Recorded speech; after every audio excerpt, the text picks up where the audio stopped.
Ever wondered what happens to all that budgeting data you meticulously enter into your apps? I mean, think about it. Your income, your spending habits, every little transaction laid bare. It's a goldmine of information, right?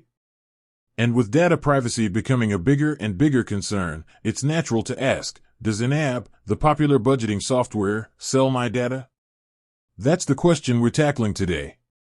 Because let's be real, managing your money is personal. You're trusting a company with some of your most sensitive financial details. So, what's YNAB's stance on this?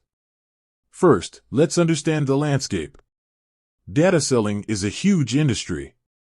Companies collect vast amounts of user data, package it, and sell it to third-party marketers, advertisers, and data brokers. This data can be used to target you with ads, build consumer profiles, and even influence pricing. It's a complex web, and it's easy to feel like your privacy is being eroded. Now, let's get down to YNAB. YNAB, or You Need a Budget, operates on a subscription model. This is a crucial point. They charge you a fee to use their software. This business model fundamentally differs from free apps that rely on advertising revenue. YNAB's official stance is clear. They do not sell your personal data to third parties. They emphasize their commitment to privacy and state that their business model is built on providing a valuable service to their users, not on monetizing their data. Their privacy policy reinforces this. They outline the types of data they collect, which is primarily information you directly input into the app for budgeting purposes. They also collect some technical data, like your IP address and device information, for analytics and security.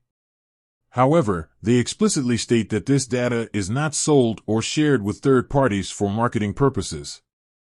But, you might be thinking, what about aggregated data? Could they sell anonymized, combined data? While YNAB may use aggregated, anonymized data for internal analytics and to improve their service, they don't sell this data to external parties.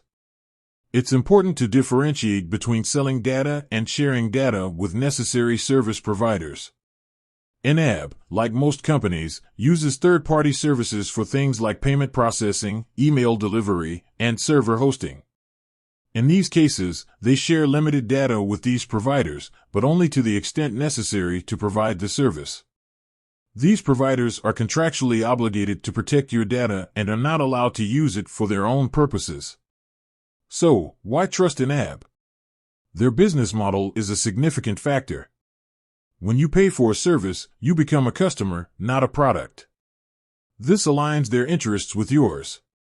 Their focus is on providing a valuable budgeting tool, which means protecting your privacy is essential to maintaining your trust. Of course, no company is perfect, and it's always wise to read the fine print. Review YNAB's privacy policy and terms of service to understand exactly how your data is handled. Stay informed about data privacy in general, and be cautious about the apps and services you use. Ultimately, YNAB's commitment to not selling your data is a core part of their brand identity. It's a selling point for them, and it's a key reason why many users choose their software. However, it is always your responsibility to read and understand any company's privacy policy. With that said, thanks for watching, and until next time.